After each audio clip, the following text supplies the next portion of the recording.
En la ciudad de Nairobi, en Kenia, un hombre que se encontraba en un barrio marginal de esa ciudad, de repente escuchó un ruido y en la medida que él se iba acercando a un agujero, escuchaba cada vez más fuerte ese ruido. Él llega a este agujero, un hoyo de aproximadamente unos 5 metros de profundidad, y este era un parte de un baño público. Le llamó la atención que cada vez él presta un poco más de atención y se da cuenta que ese ruido era un niño que estaba adentro de ese lugar. Un niño que había sido arrojado a ese foso. Y él desesperadamente va y busca rescatar al niño. Estuvo más de 2 horas luchando para rescatarlo de la muerte. Al final esta historia se conoció o se hizo pública porque este niño fue adoptado por un pastor, Dennis Omandi, y su esposa. Una historia que aun cuando es algo muy dramática, al final terminó en esa hermosa relación entre este niño y estos padres adoptivos. Esa es una historia que se hizo pública por el New Life Home Trust, que es un ministerio que vela por la adopción de niños. Esta historia, hermanos, aunque es una historia conmovedora y que puede ser impactante si pensamos en esa situación, no se compara con lo que Dios ha hecho por su pueblo. Cuando nosotros vemos lo que Dios ha hecho por el pueblo de Dios, Israel, para liberarlo y tomarlo como hijo, de verdad que no nos queda más que glorificarle a Él. Y sobre todo cuando tú piensas en esa imagen de lo que Dios ha hecho por nosotros para hacernos parte no solamente de un pueblo, para hacernos parte de su familia, para hacernos y constituirnos como hijos suyos. Hermanos, estábamos en un pozo y ahora estamos en los brazos de un Padre amoroso. Solo recuerdo el Salmo 103, versículo 4. Redime tu vida del pozo, Él te corona con amor fiel, con compasión. Eso es lo que Dios ha hecho. Él nos ha redimido de ese pozo y nos ha adoptado como hijos suyos. Él nos sacó de esa fosa desolada, del fango cenagoso. Él alzó, nos alzó a todos nosotros sobre la roca, afianzando nuestros pasos. Puso en nuestra boca un canto nuevo, una alabanza a Él. Y algo que podemos ver en esta mañana en el texto que vamos a meditar es precisamente eso. Cómo Dios ha obrado para liberar a su pueblo y para tener una relación íntima con Él. El título del sermón en esta mañana es Sabréis que yo soy el Señor vuestro Dios. Vamos a continuar en el texto en el que nos quedamos. Si usted recuerda, la semana pasada nos quedamos en el capítulo 5, versículo 21. Ahora vamos a estar meditando en el versículo 22 hasta el capítulo 6, versículo 13. Hermanos, yo deseo que esta mañana su Santo Espíritu, por medio de la palabra, traiga una firme convicción a nuestra mente y a nuestro corazón. ¿Cuál convicción? De reconocer cada día que el Señor es nuestro Dios. Esta frase es una frase que puede parecer simplista, un simple cliché en el vocabulario cristiano, pero es una verdad tan profunda, hermanos. Y en el texto de esta mañana, yo espero que el Señor nos haga ver la profundidad de esta verdad y nos convenza de reconocer cada día que el Señor es nuestro Dios. Y el primer punto que quisiera abordar en esta mañana, que surge precisamente de lo que el texto nos muestra y lo que Dios nos enseña a través de este texto, que espero que las circunstancias no nos hagan dudar de Dios.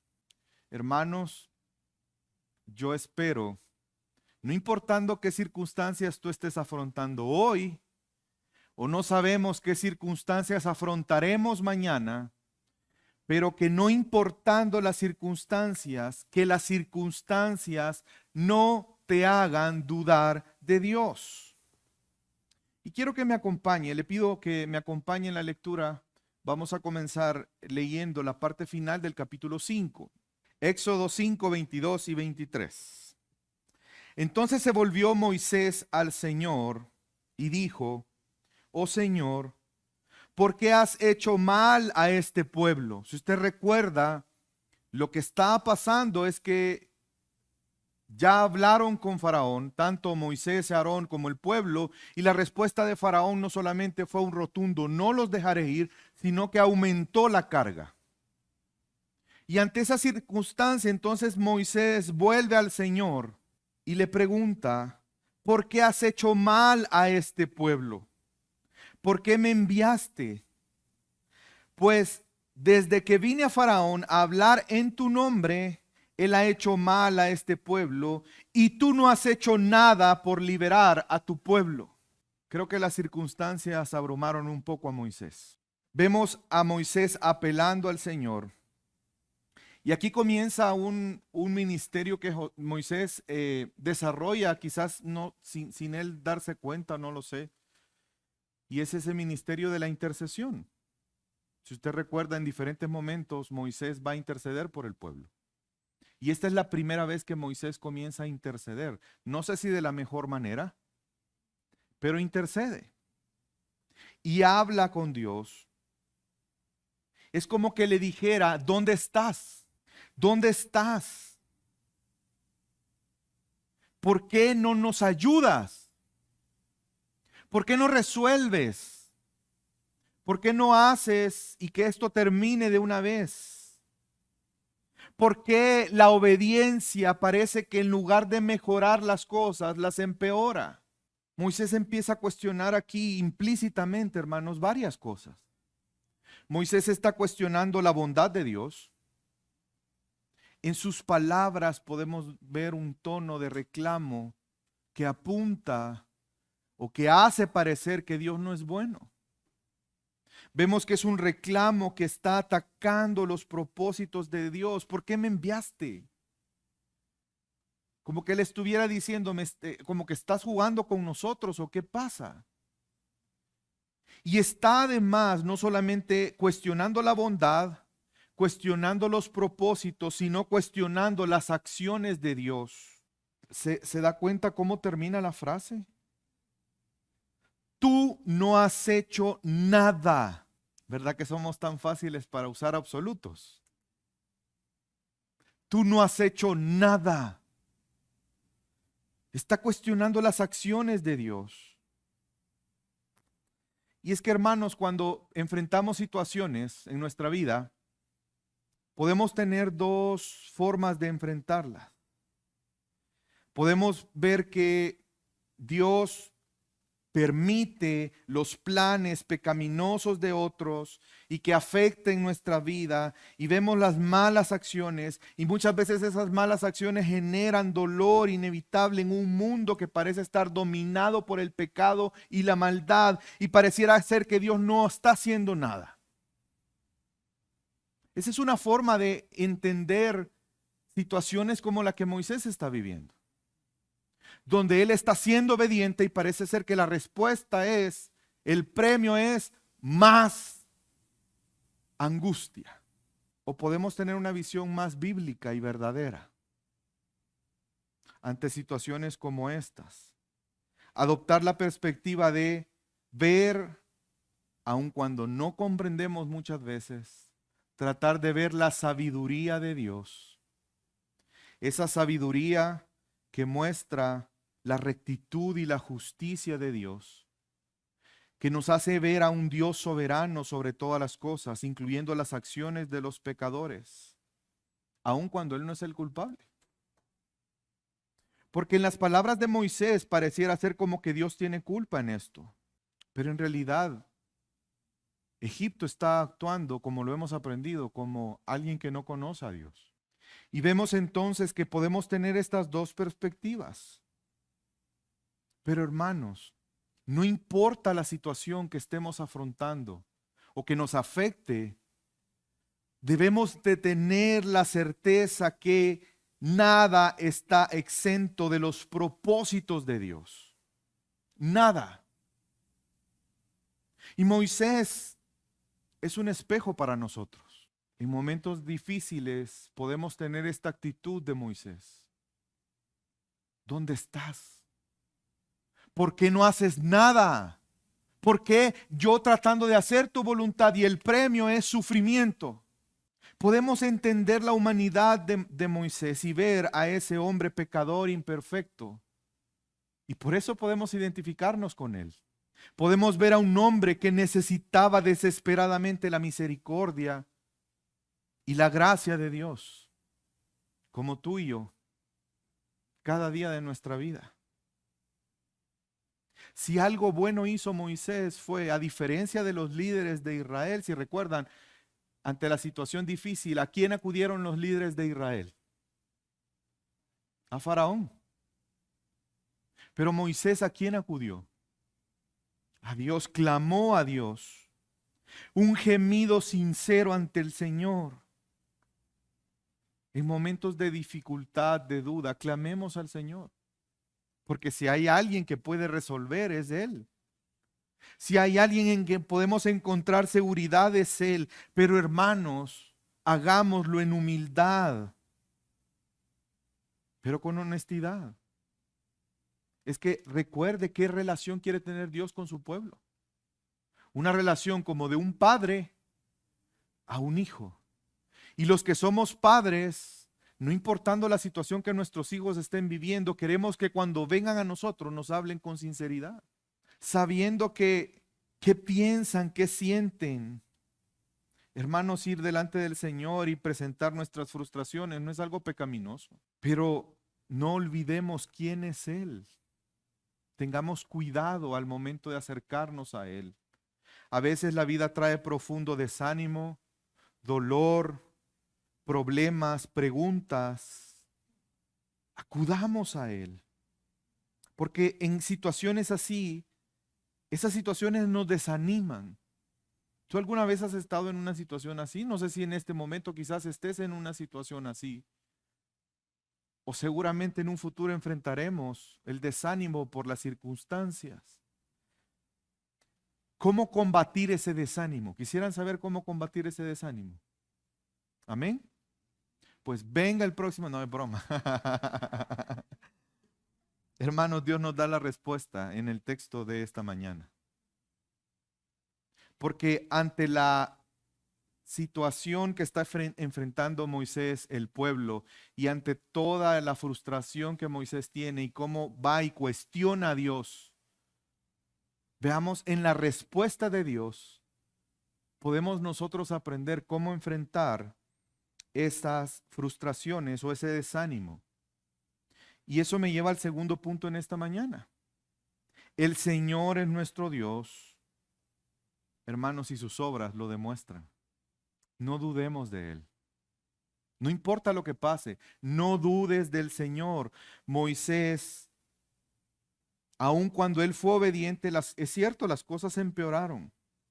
Y eso generó desánimo, no solamente en él, sino también en el pueblo. Pero Dios amorosamente le hace recordar algunas verdades que le ayudarán a salir de ese desánimo y que nos ayudarán a nosotros a saber cómo enfrentar el desánimo en situaciones difíciles, sobre todo cuando esas situaciones son por obedecer a Dios, por hacer la voluntad de Dios. Y sigamos leyendo, acompáñeme, Éxodo capítulo 6, versículo 1. Respondió el Señor a Moisés: ahora verás lo que haré a Faraón, porque por la fuerza los dejaré ir y por la fuerza los echaré de su tierra. Es interesante que Dios le responde utilizando el mismo sentido con el que Faraón respondió cuando Moisés le pidió que dejara ir al pueblo. Ahora es el momento. Si usted revisa, Faraón le dice que no los dejará ir, que ahora lo que tienen que hacer es ir a trabajar para él. Pues Dios utiliza en ese mismo sentido, porque hermanos, como se les he dicho, aquí vemos un problema teológico, un falso Dios enfrentándose al Dios verdadero. El falso Dios diciendo, aquí mando yo, aquí se va a hacer mi voluntad, esos me pertenecen a mí, por lo tanto yo decido. Y vemos que Dios, utilizando el mismo lenguaje, Él está estableciendo que Él ahora va a actuar. Él va a actuar. Las palabras del Señor se repiten en ese mismo sentido porque Él quiere que entienda Moisés y el pueblo que Dios es el Señor. Y vemos entonces que Él es el Señor, no el que tiene el ímpetu o el ego más grande. Él es el Señor. Y Él va a obrar. Y vemos que las promesas que Él ha hecho deben de dar ánimo en momentos de desesperanza. Y no solo las promesas de lo que Él hará, sino de lo que Él ya ha hecho. Porque recuerde que la forma en cómo se dirige Moisés a Dios es, tú no has hecho nada. Y quizás nada de lo que Moisés quisiera que Él hiciera, pero no significa que Él no haya hecho nada. Y acompáñenme a seguir leyendo. Sabemos que esas promesas vienen incluidas con acciones. Hermanos, cuando una persona promete algo, pero tenemos antecedentes que la persona hace, obra, esa persona se vuelve confiable, ¿o no? Cuando usted conoce a alguien que no solamente es bla, bla, bla, ¿verdad? Que dice y nunca hace, esa persona no es confiable. Pero si usted ve a alguien que en su carácter no solamente dice, sino que actúa, esa persona se vuelve confiable. Hermanos, no hay nadie más confiable que nuestro Dios. Porque Él no solamente ha prometido, Él obra. Y Moisés quizás no recordaba lo que Dios ya había hecho. Y Dios quiere recordarle. Más allá que un reclamo, Dios en su misericordia y su gracia le recuerda lo que Él ya ha hecho para que en esa verdad, en esas acciones, en ese cuidado de Dios, Él encuentre esperanza y ánimo. Y vemos que le dice en el versículo 2, continuó hablando Dios a Moisés y le dijo, yo soy el Señor. Depende de qué versión usted tenga, ahí está utilizando el nombre que Él se reveló antes, el tetragramatón o Yahweh. Yo soy el Señor. ¿Y qué ha hecho el Señor? Versículo 3, y me aparecí a Abraham, a Isaac, a Jacob, como Dios todopoderoso, mas por mi nombre, Señor o Yahweh, no me di a conocer a ellos. También establecí mi pacto con ellos de darles la tierra de Canaán, la tierra donde peregrinaron. Y además he oído el gemido de los hijos de Israel, porque los egipcios los tienen esclavizados, y me he acordado de mi pacto. No es cierto que Dios no ha hecho nada. Al contrario, todo está ocurriendo como Dios lo había establecido. Si usted recuerda la promesa que Dios le hace a Abraham, cuando él hace el pacto, Dios le advirtió a Abraham que la descendencia iba a estar por muchos años en esclavitud, pero que Dios las iba a liberar. Todo está transcurriendo como Dios lo ha establecido. Es como que le dijera, hey Moisés, ¿qué pasa? Todo lo que te he dicho se está cumpliendo. ¿Por qué te preocupas? No hay razón por qué preocuparte, no hay razón por qué dudar. Y vemos que la primera respuesta que le da es, ¿quién es Él? es que a Dios le interesa que su pueblo sepa quién es Él. Y no solamente su pueblo. Dios se va a encargar que aquel rey de los egipcios que le dijo, ¿y quién es el Señor para que yo le obedezca? Dios se va a encargar que ese sepa quién es el Señor. No solamente él, sino todo su pueblo, los egipcios. Pero él va a empezar con quien él tiene una relación íntima, con su pueblo. Él va a revelar su nombre a su pueblo. Él quiere que su pueblo entienda quién es Él. No solamente con su nombre, sino como sus acciones muestran quién es Él. Yo soy el Señor, yo soy Yahweh. Y si usted ve en el texto, y quiero que le ponga atención en lo que vamos a seguir leyendo, en varias ocasiones Él utiliza esta fórmula: yo soy el Señor, yo soy Yahweh. Yo soy Jehová. Tanto el faraón, los egipcios y su pueblo, Dios quiere que le conozcan, solo que de una manera diferente. El conocimiento de Dios de su pueblo va a ser diferente al conocimiento de Dios de los egipcios. Porque unos van a ser beneficiarios de la salvación y los otros van a ser receptores del juicio justo de Dios. Unos conocerán a Dios como el Padre y otros conocerán a Dios como el juez justo, el que castiga la maldad, el que hace justicia, el que manifiesta su santidad en sus actos, aquel que es soberano, no el hombre con la serpiente en la cabeza, sino el verdadero soberano, el Señor. Yo soy el Señor. Algo interesante es que nunca le respondió por qué. Hermanos, a veces queremos los porqués, pero Dios no siempre nos va a dar la respuesta del por qué. Él siempre nos va a recordar quién es Él. Y eso nos debe de bastar, saber quién es Él. Saber que Él tiene propósitos y que sus propósitos son buenos y confiar en eso. No siempre encontraremos respuesta del por qué. Lo que sí podemos estar seguros es que todas las cosas ayudan para el bien de su pueblo. Porque Él obrará para que ese bien sea establecido en ellos. Hermanos, no importando lo que vivamos, Dios obra para nuestro bien. Si tú eres un hijo de Dios, Dios obrará siempre para tu bien. Ahora es importante tener una concepción bíblica de qué es bien. Porque a veces se considera el bien y se mezcla los ideales de este mundo con la perspectiva de Dios.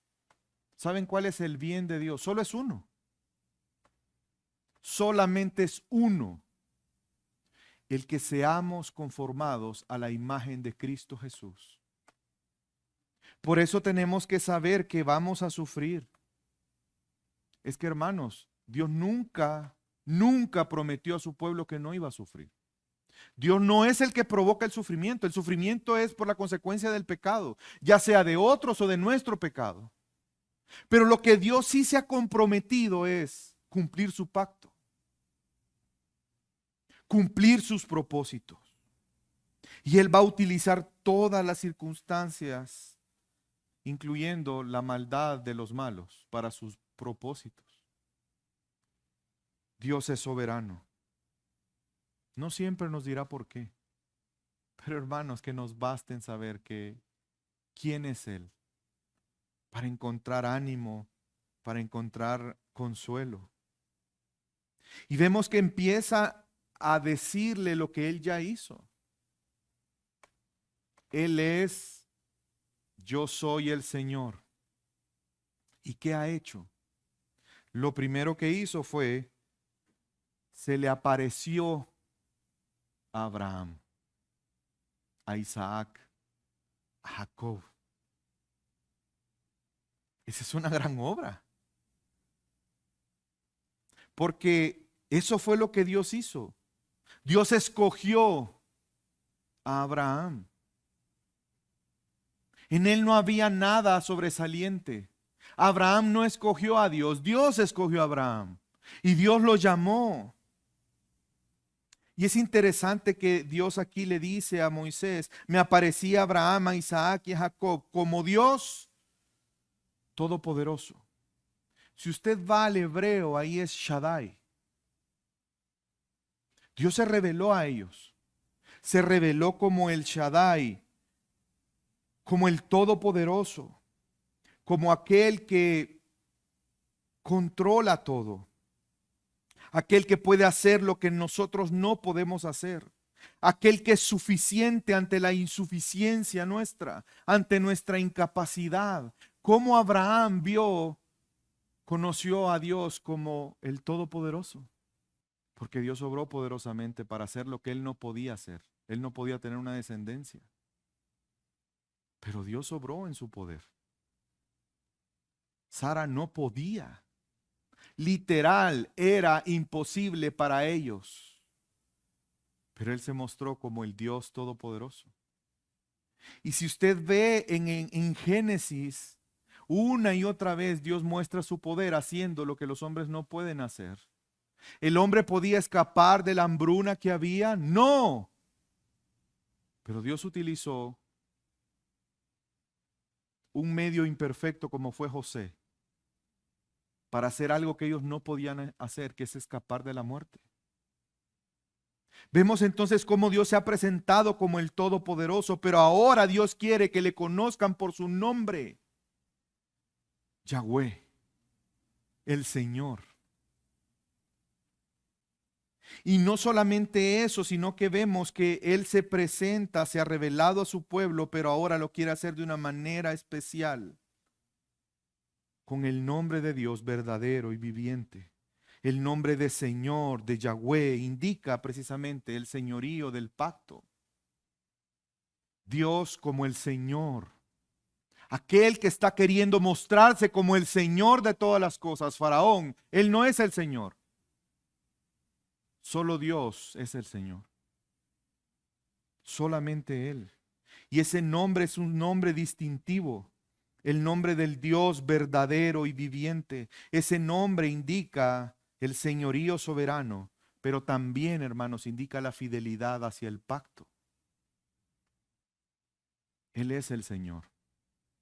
Él es un Dios todopoderoso, soberano, pero también es fiel a su pacto.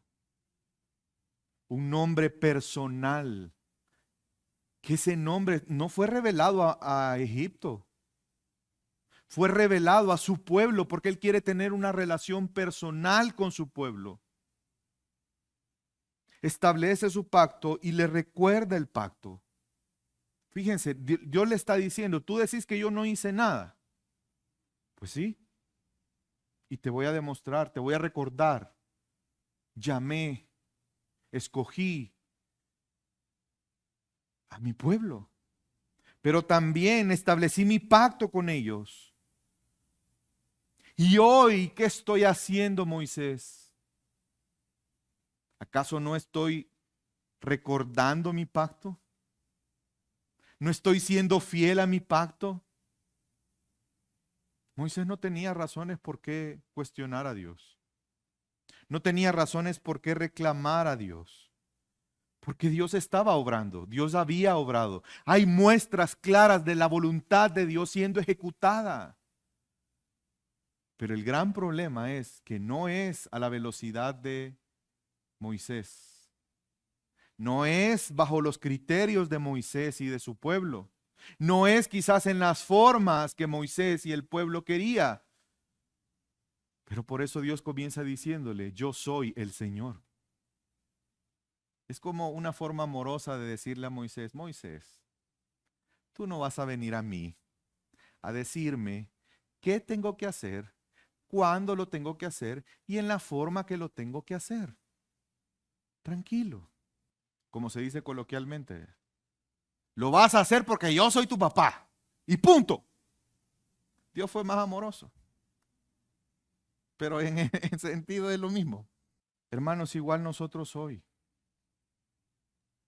No solamente identificarnos con Moisés ante la situación que Moisés está viviendo, sino también que en esos momentos necesitamos recordar lo que Dios ya hizo. Porque Dios ha hecho esto. Dios se reveló como Dios, no solamente a Abraham, a Isaac y a Jacob. Dios se ha revelado de una forma más especial a través de Cristo Jesús. Si tú eres un hijo de Dios, Dios se ha revelado a ti. Dios te llamó, tú no escogiste a Dios, Él te llamó. Y le puedes conocer en Cristo Jesús, el gran yo soy.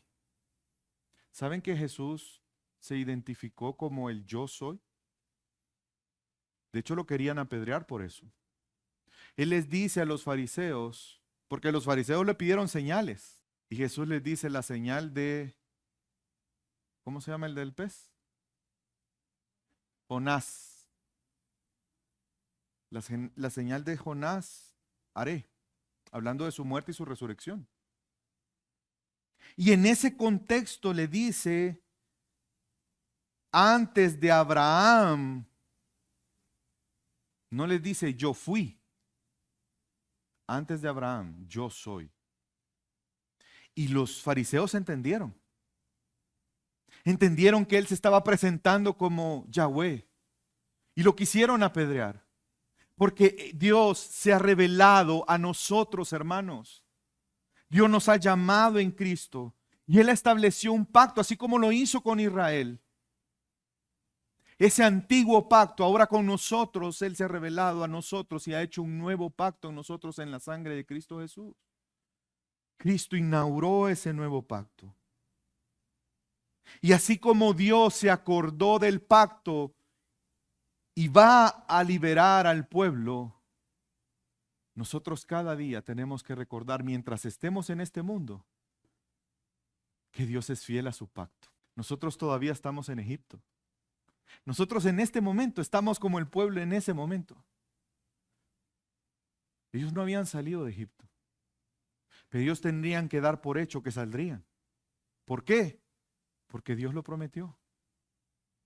Hermano, nosotros tenemos la certeza que Él nos salvará. Él volverá por nosotros.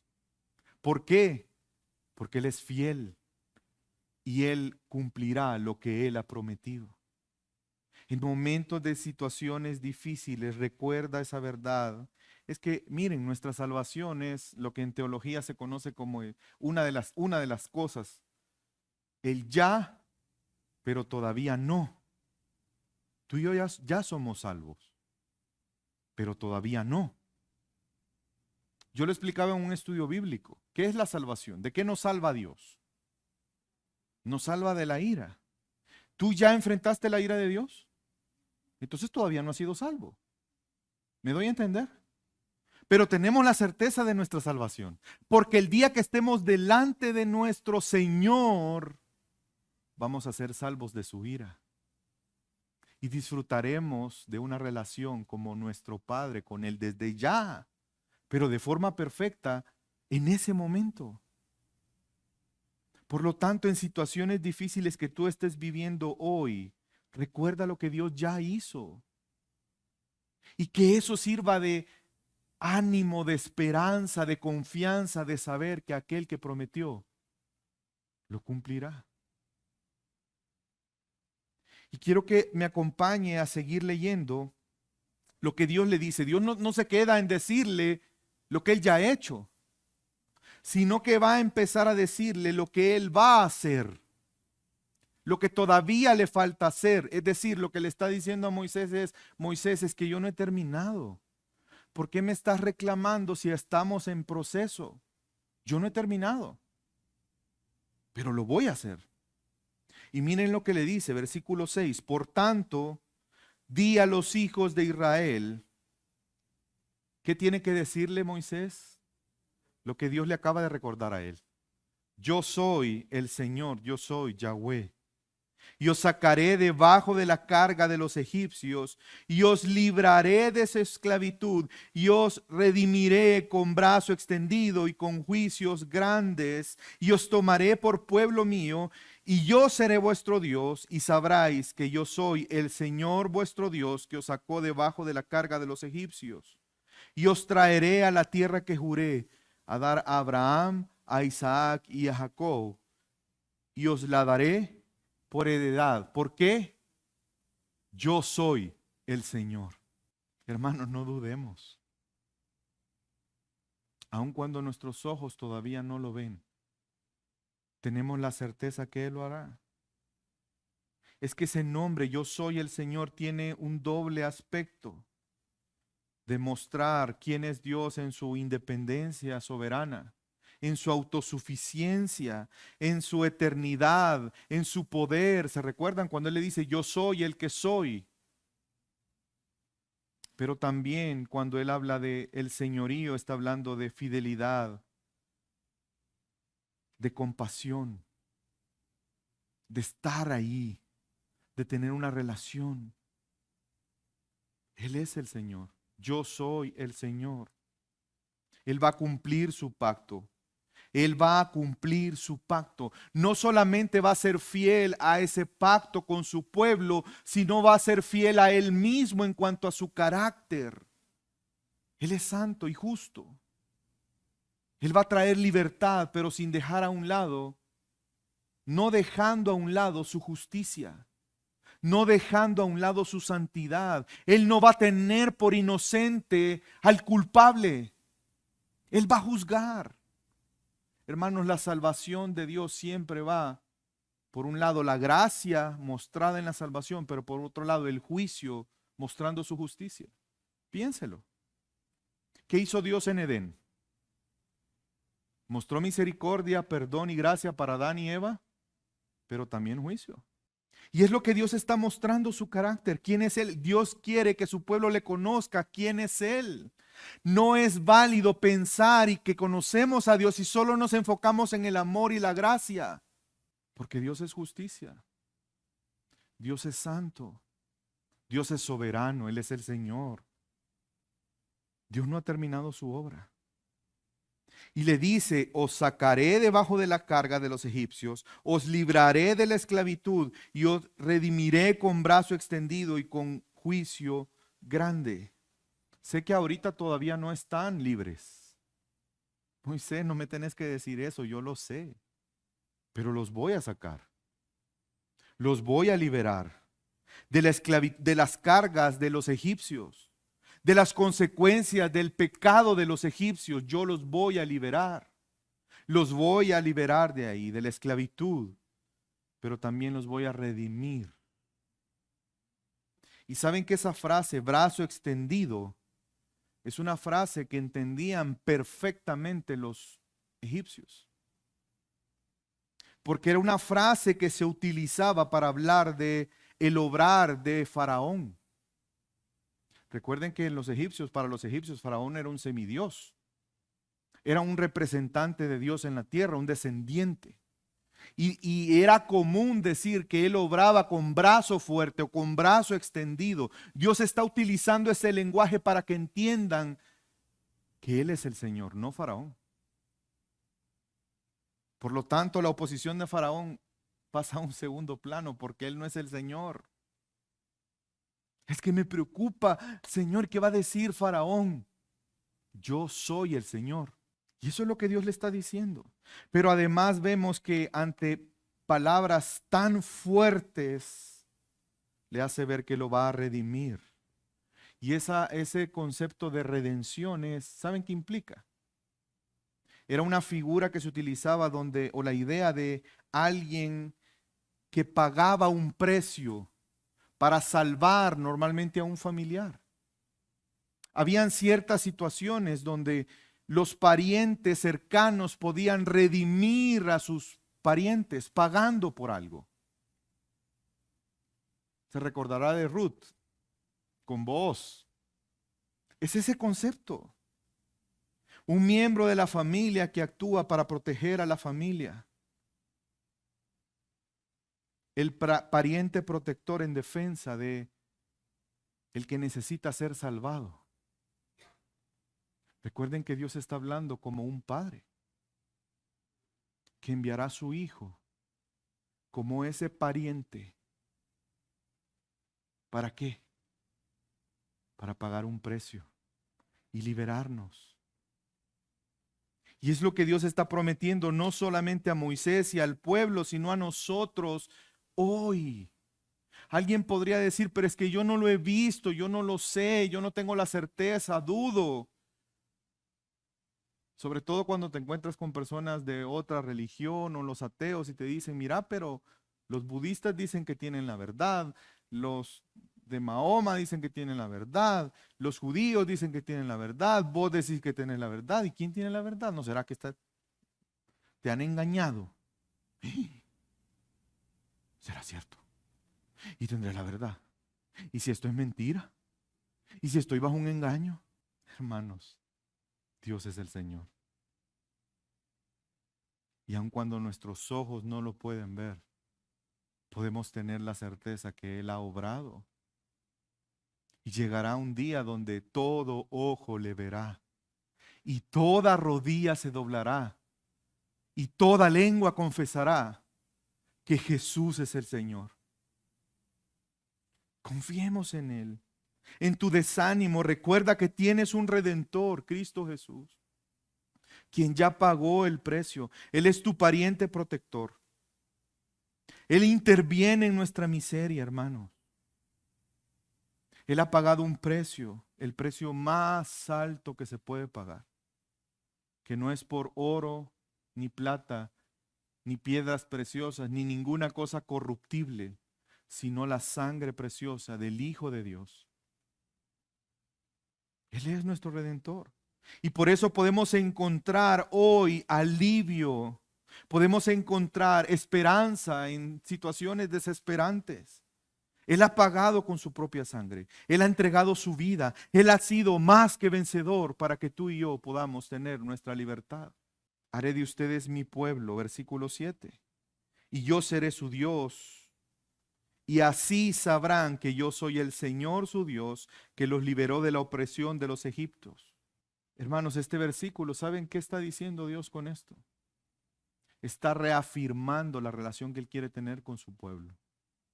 Al decirles, sabrán que yo soy el Señor su Dios, ustedes serán mi pueblo y yo seré su Dios.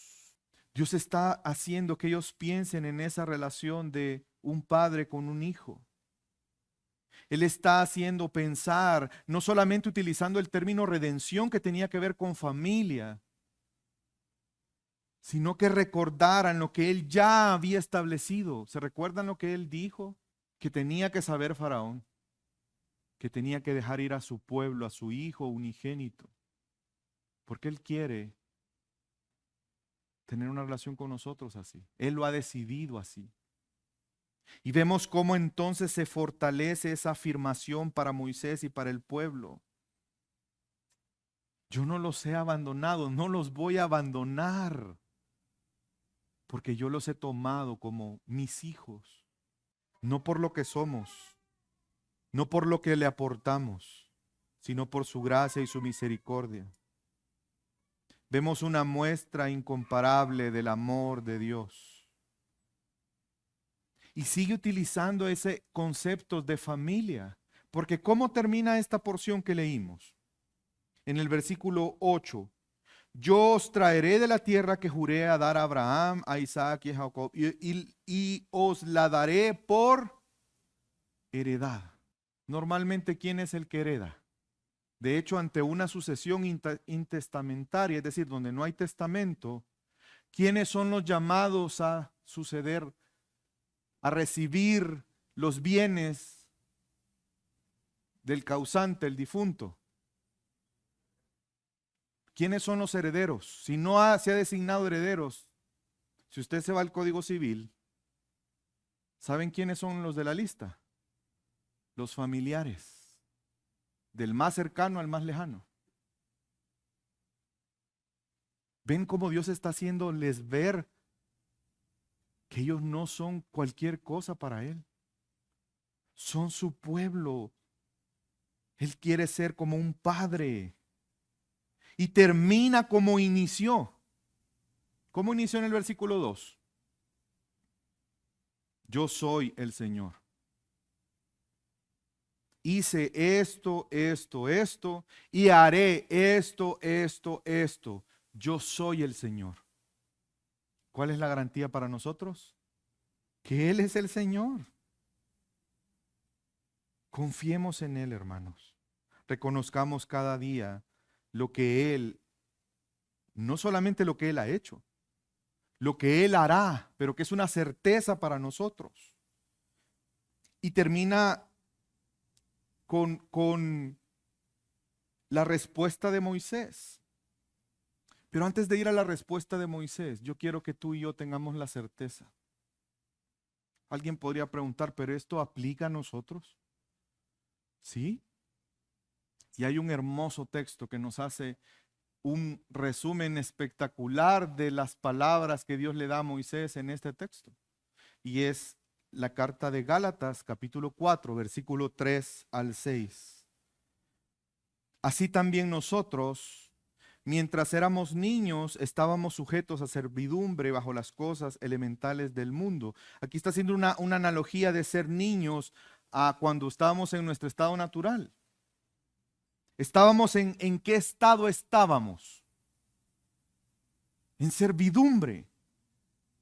Esa es esclavitud. De hecho, es una forma de decirlo no tan fuerte.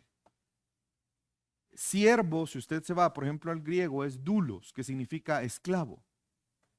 Cuando Pablo dice yo, siervo de Jesucristo, lo que él está diciendo en realidad, yo, esclavo de Jesucristo. En otro tiempo éramos esclavos, pero cuando vino la plenitud del tiempo, ¿por qué no antes? ¿Por qué no te apresuras? ¿Por qué no lo haces? Porque Dios tiene su tiempo. Pero cuando vino la plenitud del tiempo, ¿qué hizo Dios? Dios envió a su Hijo, nacido de mujer, nacido bajo la ley, es decir, en una condición de hombre. Él tomó forma de hombre. ¿Para qué? ¿Cuál es el fin? ¿A fin de qué? Lo que le dijo Dios a Moisés. A fin de redimir a los que estaban bajo la ley para que recibiéramos el qué? La adopción como hijos. Y porque sois hijos, Dios ha enviado el Espíritu de su Hijo a nuestros corazones, clamando, Abba Padre. Por tanto, ya no somos siervos, sino hijos. Y si hijos también, herederos. ¿Se dan cuenta? ¿Cómo esto es una realidad para ti y para mí en Cristo Jesús? Y por eso mi llamado hoy para aquellos que su fe no está en Cristo Jesús. O quizás tú has querido tener una relación con Dios basado en buenas obras, basado en prácticas religiosas, basado en el ser una mejor persona. Quiero decirte que la única forma en que tú puedes disfrutar de una relación cercana con Dios como un padre es a través de Cristo Jesús. Porque solamente por Él podemos ser constituidos hijos de Dios.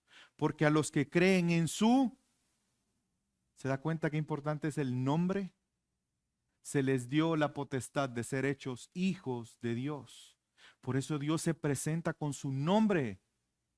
Porque Él quiere que le conozcamos de manera íntima. Y solo aquellos que por la fe creen en su nombre, reconocen a Jesús como el Salvador, como el Señor, solo ellos serán constituidos, tendrán el derecho de ser hijos de Dios. Y si somos hijos de Dios, también herederos.